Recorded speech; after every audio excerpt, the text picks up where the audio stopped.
Ladies and gentlemen, K Kim here.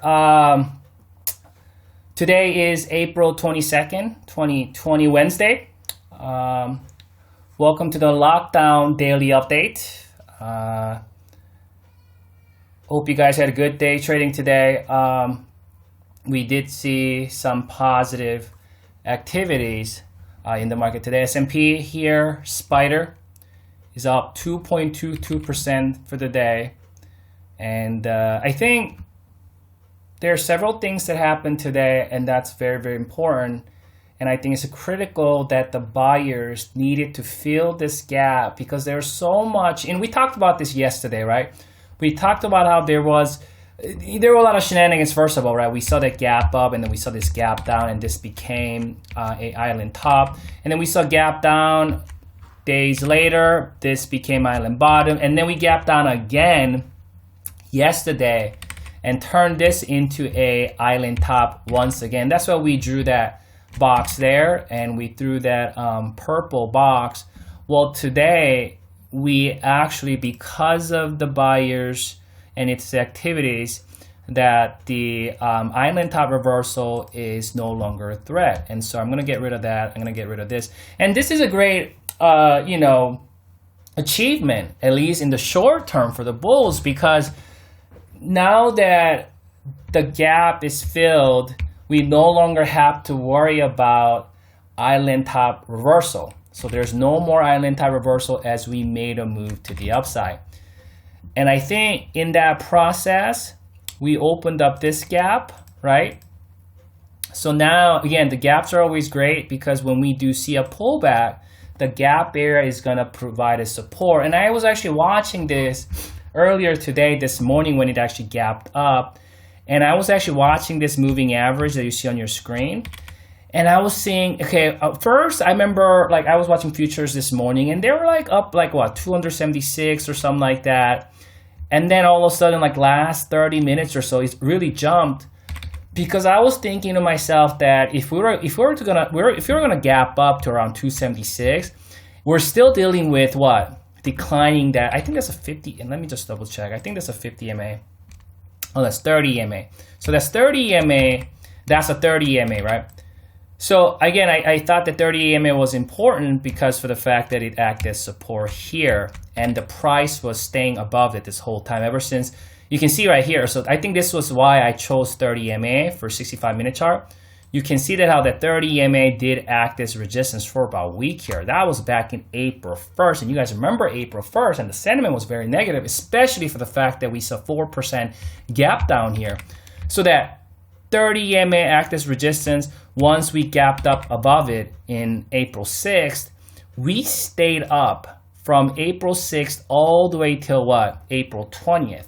Even when we did see that island top, you see that? That was island top, right? There was a gap up and there was a gap down next day. So this became an island top. And island, these island reversals are pretty fierce, especially when you see it happening back to back like that. And I thought after this island, this thing at least was going to come down, maybe retest some of these levels. And I think a lot of people are thinking that. But you can see that 30 EMA did act as support. So I was thinking that 30 EMA is important, right?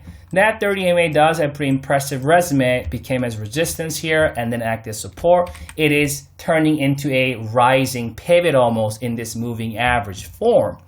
So I was actually paying attention to this 30 EMA in this short term.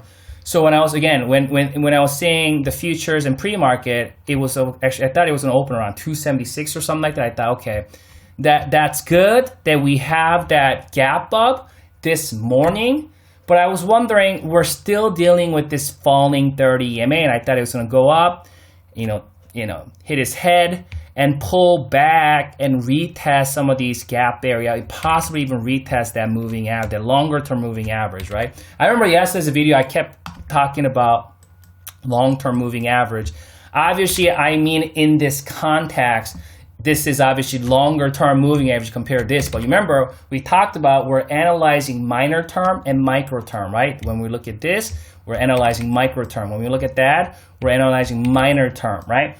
So In this context, I would actually call that kind of a shorter term moving average and longer term moving. Hopefully you guys got that yesterday because I was keep calling it this as a long-term moving average. But anyhow, so that's what I was looking at. I was like, okay, are we? And then we gapped right at it, right? And we're dancing here for a couple hours. And I was really thinking, you know what? I really wish we can. Obviously, I'm not a short-term trader, guys. You guys know this. I don't day trade. You know, daily fluctuation is not a huge deal. But I thought it would be key for the day if we can able to stay above this moving average. And as soon as we got above it, you can see right here, as soon as we stayed above it, first hour, second hour, third hour, you can see even in the short-term perspective, it acted as resistance, and then it acted as support, and that's what made it go. And that rallied pretty much throughout the year, and we came and filled this gap.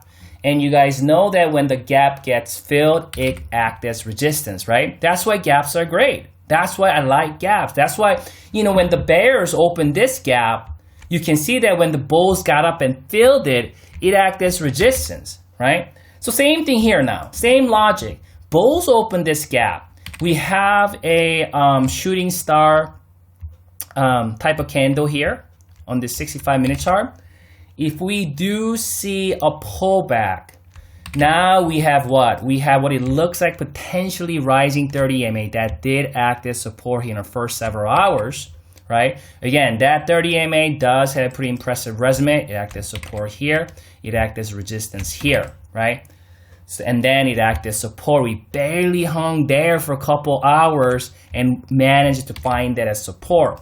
So if we do see a pullback next day, tomorrow, right, as long as we don't see a big gap down or anything like that, but we start to slide down, that 30 MA should act as support. And in that vicinity, we have the gap area, right? This is where the gap was open. But I want to put another level here because that was the prior swing high, sort of, right? I mean, we gapped down.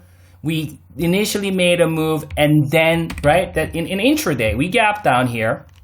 We initially made a move to the upside. That's that wick represents. And then we got flushed to the downside. So that's kind of the short-term swing highs in that vicinity, right?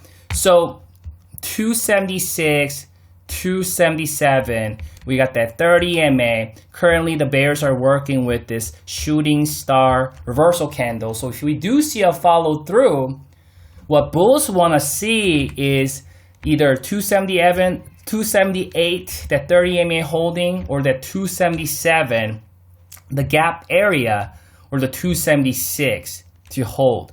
I think the worst case scenario, if bears really fiercely bring it down, there is that longer term moving average that's been acting as strong support since back in April 1st. Remember when there's a waterfall? First time we see this longer term moving average rising to the upside, it acted as support despite the fact that we had a 4% gap down. And you guys remember April 1st, the fear was still insurmountable, right? There's a lot of fear. There's a lot of blood in the streets. And that 4% gap down, man, I mean, it like flashback everywhere. Just remember what happened in March, right? Just limit down every day. And that was April 1st. And this moving average definitely stopped this thing coming any lower. We held there for a couple days, double bottomed it, and then we saw a big gap down, turning this into an island bottom reversal. So we have to give some credit to this moving average, right? And same time, we have this rising pivot, right?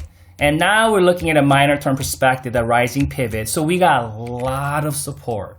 We have a lot of support. And if you're like, if you're a bear and you're fierce, you want this thing to tank.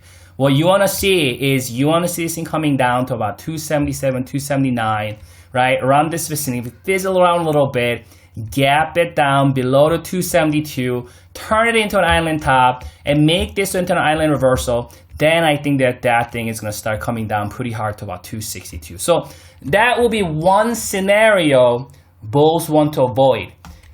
If tomorrow, Friday, price comes down and we close somewhere 276, 277, And then Friday or Monday or something like that, we see this in gapping down, big gap down, entire this thing here. If we see something like that, we're gonna see some big down day. If we do see something like that, and that's what bulls want to avoid, right? That's what bears want to see, right? So, and we talked about this. We talked about how we talked about it yesterday that you want to give benefit of the doubt to the buyers in the minor term, right? We talked about that yesterday. This was yesterday, right? Because for the fact that we have higher lows and higher highs still cultivating. And I think that's why, even with that gap down, it didn't get flushed right away. We were able to see, buyers able to see some, get some momentum in the short term and made this move pretty much all day through. Before I close this video, I want to talk about it. We talked about this yesterday here. We're actually seeing a bounce now, right? So yesterday we're right at it. This was right at the April 1st level, just exactly same level. We talked about how we were oversold in the minor term, and we see that bounce. And I'm not sure if this thing gonna go all the way back to the overbought level, right? We did see that in April 1st. When we bounced there, we went all the way back up to overbought level. So we'll follow up on that. We'll look at it tomorrow and see where the price is, where that oscillator is. We'll take a look at some of these levels at 277, 276 with the longer term moving average. We got big gap here. We got rising pivot, and we got that rising 30 MA. So at this point, I want to say micro term, I want to give benefit of doubt to the buyers. In the minor term, I also want to give benefit of to the buyers. The best case scenario for buyers, because I just talked about best case scenario for the bears, right? Come bring it down, gap it down, and then you will see a big flush day, right? Best case scenario for buyers is maybe come back down, retest it, find bounce, create this higher low, another higher low, and then make higher high. If that's the case, we can pretty much gap back up here. Maybe there's another gap to fill. Actually, let's annotate that and I end the video with that. Actually, wow, there's that gap. So there's that gap, right? So this thing that's closed here. So there's a big gap at 290, 295, right? Well, you guys have a wonderful weekend and good luck trading next week.